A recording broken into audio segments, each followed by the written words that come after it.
Do you think Naughty Dog's I'm reputation done is with Naughty damaged? Dog. Really? Yep, I'm done. Yeah. Because it's not the game you want. It's not for fans. That's what fans would like. That's what people want. Every part of this game, yeah. First night I completed it, I didn't actually sleep very well. I was like, this is really bad. Like, this is terrible.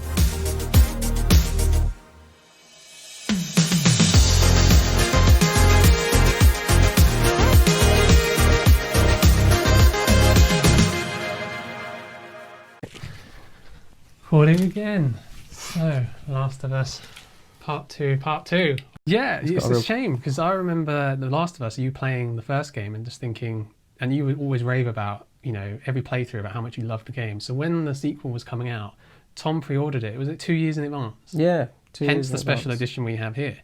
You know, and I don't get special editions for anything. I get pre-orders. No, I don't get pre-orders. I get pre-owned. I never get anything new. Yeah. So when I get something new and a special edition, you know I like it. Next game is going to be Abby and that boy. That's going to be the next one. What, Lev? Yeah. No more Ellie. Ellie's gone. She's gone into the bush. She's out. That's it. She's done. Now you're playing as Muscles and the boy, the crossbow, whatever it is. Ellie, yeah. That's what you're playing as now. Well, it felt like they were setting that up, didn't it? I personally was like, when we were playing as Abby and Lev.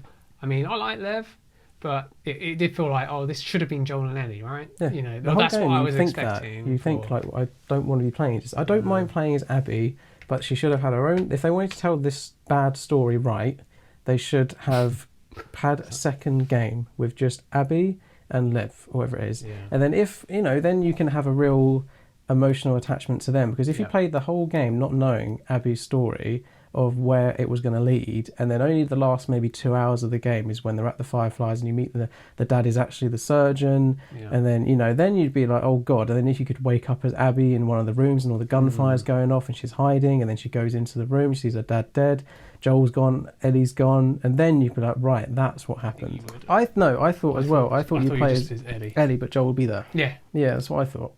And you'd see like and I'm fine with that. Like, Ellie's a really cool character. She's really fun to play as. You know, she doesn't take any shit.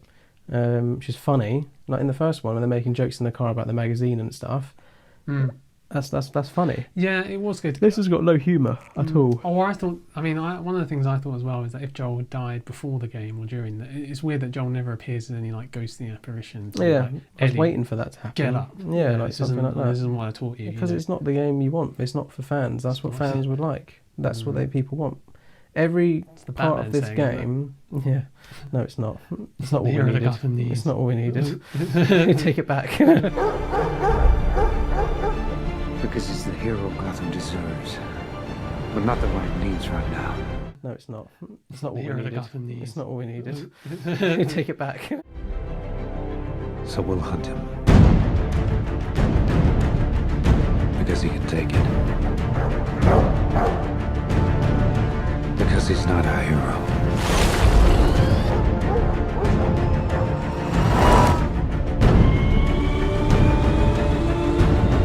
He's a silent guardian, a watchful protector, a dark knight. No, it's not. Actually, the first night I completed it, I didn't actually sleep very well. I was like, this is really bad. Like, this is terrible. And then other people I've seen online have exactly the same. There was like there's a load of people on Reddit, and I don't know what I was reading, but they were saying that there's a decent amount of people that have gone into depression after playing this game. Really? Because it's so depressing. Imagine if you've got... They said it came at the worst time. Yeah, like but coronavirus, let's say that you suffer from lockdown. Yeah, but let's say you suffer from depression anyway, and you suffer from anxiety, and you've got all these mental health problems, and you played the first one, and that really uplifted you. It's such a nice story at the end, obviously. Yeah. This game would send anyone into a spiral alone, let alone if you had any mental health problems. So... yeah, this is really, really bad. Obviously, the coronavirus and stuff has locked everyone in. If you're alone, it's even worse. But yeah, really bad. Even like Tanya, I was telling Tanya, my girlfriend, about this, and she doesn't play games at all. But I told her what had happened, and she was like, "Oh, that's terrible. That's sad. That's a really bad game. Like, why would they do that?" And I was like, "Yeah, even you know, without even playing the game, that the second game to this, the first one, is a bad one." So that just says it all, really. That does suck. Do you think Naughty Dog's I'm done with reputation's Naughty damaged. Dog. Really? Yep, I'm done. If that's how they think they can treat their fans, lie to them from the start. But it's not Naughty Dog, it's the right. I don't. Naughty Dog is their Sign name off. on this. Yeah. Where's their name? I bet it's not. It's on the. Yeah, look, it's not even on there. They're like fucking don't get near that. Naughty Dog Where is it? signed off on this, or they know their characters and they know people play their games for their characters. They don't play their games for the online or anything like that. It's story. Good, you can't open it. Literally. Why is Good. So even the game doesn't want you to play it. It's the wrong way. Oh yeah. See, that's bad design there, isn't it, in the case? Oh, it's on the disc.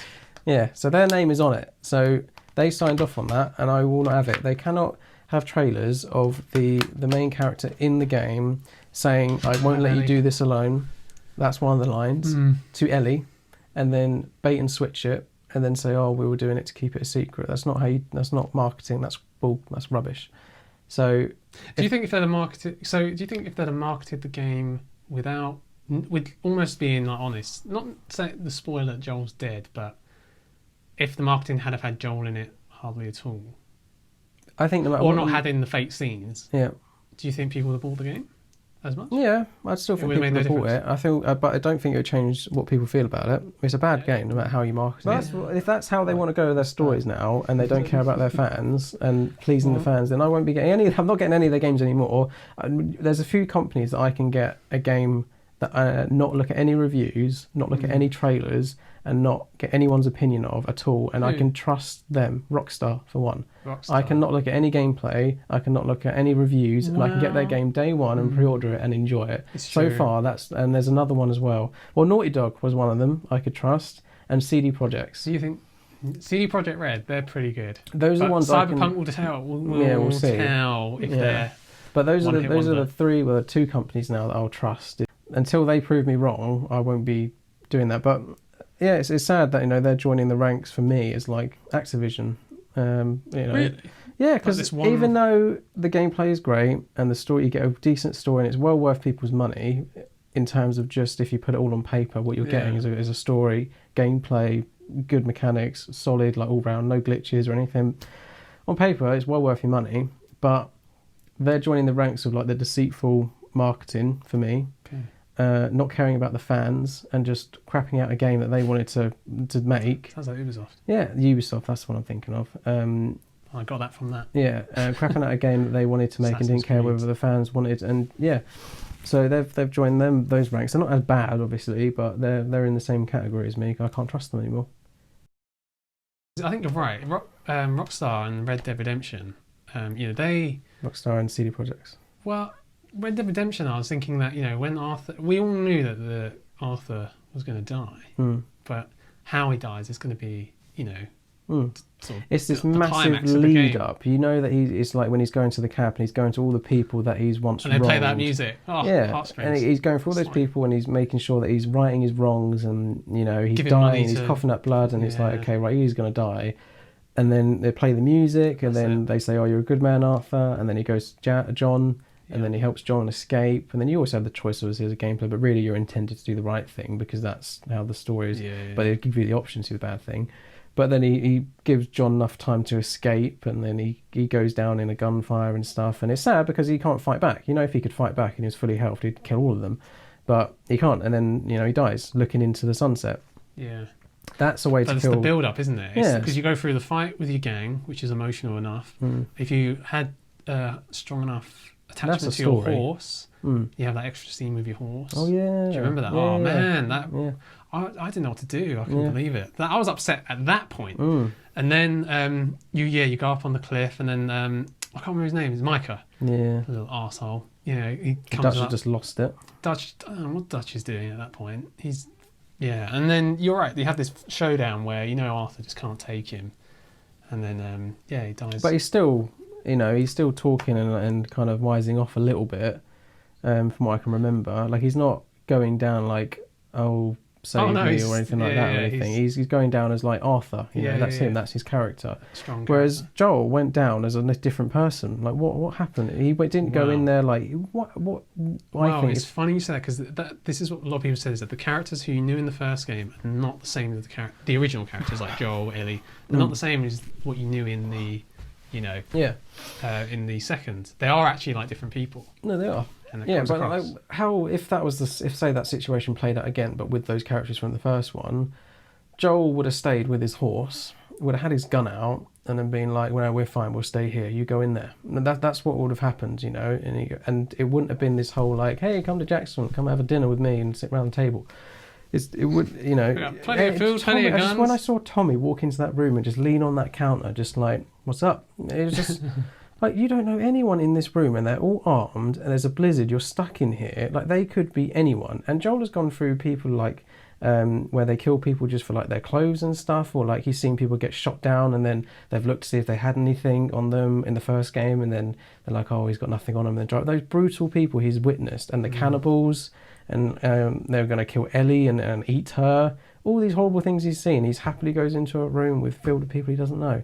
After what he's done as well to the Fireflies, you'd think he would be the most nervous, like ready to shoot anyone. I thought he would have changed his name. I thought he would have given himself a name like John Wayne or something, like, because he likes the old movies. Oh, yeah. So he would have gone by an alias. The fact that he still goes by the name of Joel, to me, was a bit like, what are you doing? You murdered. I don't understand it. I don't understand that game. Rockstar did it right, because when Arthur dies, I was like, well, that's the end. That's the end of this game. I'm really sad and emotional. And then you kind of get that little shiny light at the end of it, is when you start playing as, obviously not what happens to him, but yeah, you play as John. And he's got a different name. An alias. Yeah. See, yeah, you're right. See, I was onto something there. And you're right. And that was a nice sort of, I don't know, like, way to end it. What's going to happen to John. It's at the end of the game, obviously the Pinkertons are on the hill looking at the ranch.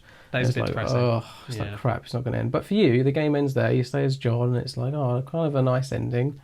And you can just leave it there, because the story is what drives you to get past certain aspects of the game. And every part of the aspect of the game is really compelling. So when you get ambushed, for instance, and like one of the guys trying to get Ellie out of the car, and then Joel's waking up, and he's like, he grabs him. No, he runs, doesn't he? And he goes, "I'll show you." And he kicks him and then smashes his head on the side. It's like, that's awesome. And then they all start coming in, and then you learn a bit more about Joel, who was actually on two sides of the raiding or whatever. Or in the hospital, for instance, there's monkeys running around and stuff, and there's different. Do you remember in the university?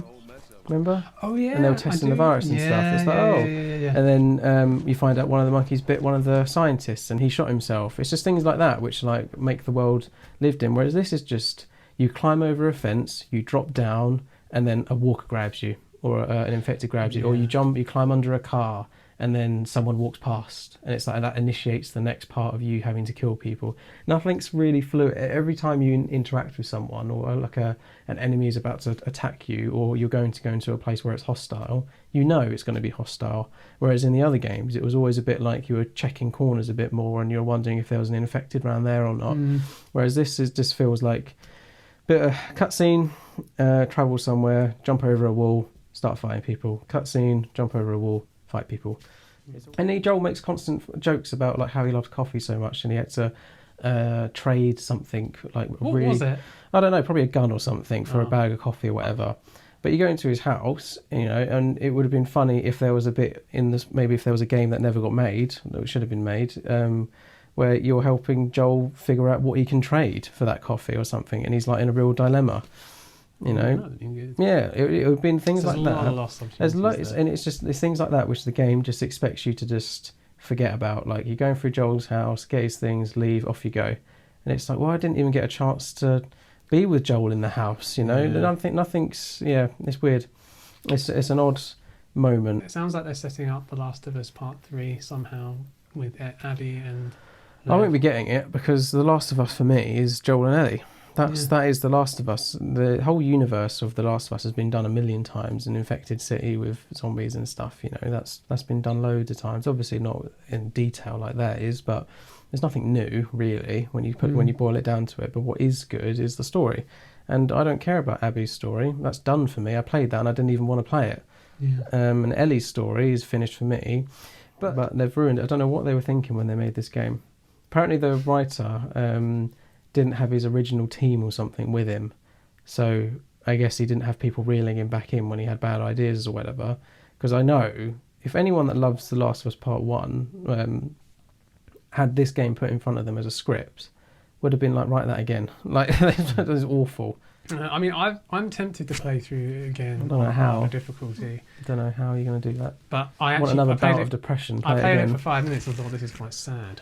Yeah. You know, it's not fun. Feeling sad. It's not fun because the gameplay isn't enough to keep you playing. No. That's on it.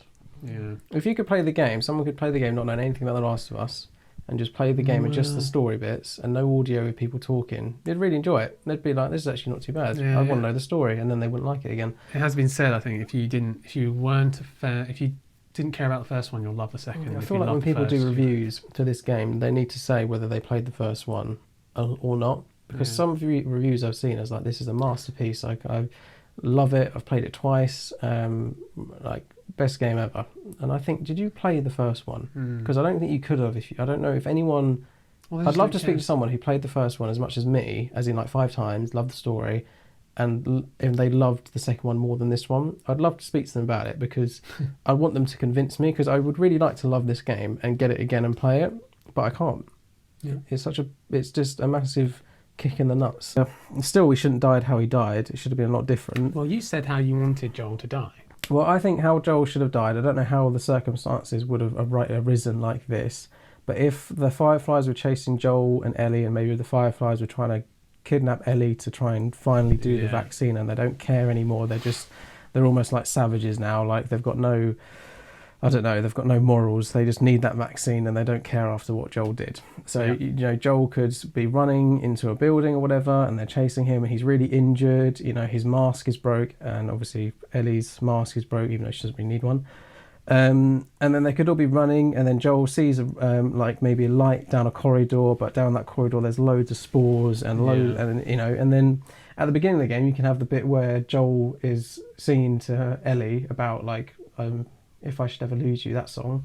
And then you could have Joel, maybe Ellie's really injured and she's passed out, she's knocked out, or maybe that he stole her back again or something, and she's in another gown and now she's older and he's carrying her.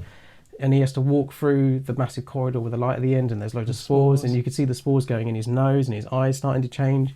And he could be singing the song that he sang at the beginning of the game. I feel like crying right now. Yeah, it would have been like oh my god, and it would be Joel's heroic last thing he does for Ellie, and then Ellie maybe wakes up, or Tommy meets him at the end of the corridor, or whatever, takes Ellie, and then Joel turns around and runs back in the corridor, and he gets played as him, and he shoots all the Fireflies, and he dies in a hell of gunfire or whatever.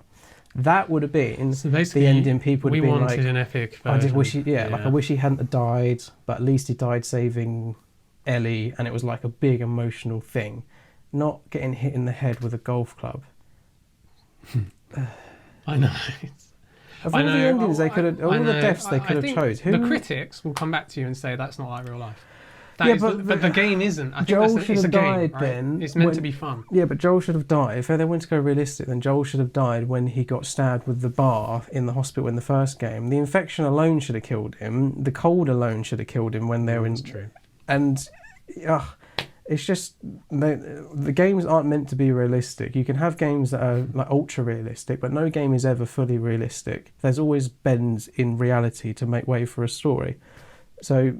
I don't care what people say if they say, oh, it's not realistic. It's people mocap acting this out. They could change anything. They could all strip naked. You know, it doesn't. They can do anything they want to do. It doesn't mean they have to make it realistic. All that gunfire that was shooting off and stuff should have got this realistic. Should have got more walkers around the hut. Then, you know, like where do you stop with the realism? It's just silly to say that it's not realistic. There's people getting turned into zombies by mushrooms. You know, that's not realistic. So well, I think you got. So you can't right back at you. Yeah, you can't say it's realistic. It's not really nice backhand. It's rubbish. If we're talking about realism again, going off what the realism aspect. Yeah. Ellie has killed all of Abby's friends. Yep. She killed a pregnant friend. She killed her boyfriend. Yep. It wasn't really a boyfriend, but whatever that was. Killed the dog, which is enough for anyone Alice. In nowadays to go and kill someone. I remember the dog's name, Alice. Yeah, whoever. If someone hurts your pets in reality, you want to kill them as well. Abby defeats both of Ellie and Ellie's girlfriend, and instead of killing them both, lets them go. What's that about? That's the writers trying to say love Abby. She's the better person. No, it's not realistic. if people are going off that realistic point of view again, Abby should have killed Ellie and should have killed the girlfriend, and now that's them done. So I think from people like Angry Joe, and I think a few other people have said, there's a lot of, I think it's Angry Joe, there's lots of save moments, like where Ellie is saved by unrealistic events, like the point, where she is like, the points I remember is when she's tied up and then Dina is shooting down and then the glass breaks and Dina falls through. Yeah. And the guy has literally got Ellie and he's got his gun and he's about to kill her and you think, oh, this is it. And she gets saved. Yeah. And then that, again, Abby scene where she's like, no, I'm not going to do it. Saved. It's almost like it does feel out of tune not with to be how like the rest morbid of the or game's anything, been. but if you're going realistic again, if a pregnant woman falls from the height of that bloody what Dina did, that baby is not okay. Realism. That's just more and more points to just that realism thing of Joel dying and it's not realistic. Whatever is another thing you can just throw away because when you add how many other times it should have been realistic. Yeah. So again, like what I said, you bend the story, bend reality for the story. So like it's bad. So I'm done with Naughty Dog. They're on my bad list. Rumour has it they're going to touch Uncharted, isn't it? Everyone's like, no, don't touch Uncharted. Well, I'm saying this right now. What they should do with Uncharted, okay? This is me like calling out as a really good idea for a story, and people can tell me if it's a good idea or not. But it ends. The daughter comes home to find that Nathan Drake's been killed and murdered. She goes off on a revenge story, and well, you're hang serious on. then. I was like, oh, I'm gonna get out of it. No, what should happen is Nathan. So at the girl at the last, so their child is going through all their old stuff, isn't she? Yep. And they're like, close it up and stuff. Like, don't look at that kind of stuff. You're not allowed in there. I think that's what they say or something, isn't it? In the cupboard. Is that right? Yes, it's just like a secret cupboard. And she opens up and she's going through. And it's quite cool because it's looking at stuff that you found in the first, second, and third game. Yeah, exactly. So it's stuff you played through, and you've had an attachment to, and like, you understand it, and you get a bit of, I know that. It's not just a random book you haven't seen before, but she has. Anyway, so what should happen is that girl gets, their daughter gets a bit of inspiration to go on their own treasure hunt, and she goes on her own treasure hunt and doesn't tell Nathan and the mum. She gets into she gets into a load of trouble. She gets captured or whatever. She's not good. Maybe it's a villain from the first one. They bring back Eddie from the first one. Do you know that Eddie, the first one, he felt? Maybe it's him. It's something stupid. And then what would be a really cool moment is if Nathan Drake turned up behind whoever it is that's got her and just like, get away from my daughter and just smacks him. And it's Nathan Drake again. It's like, it's a big moment, something like that. And then you play as a family. And then Abby comes in with a golf club, whacks him on the head, and then,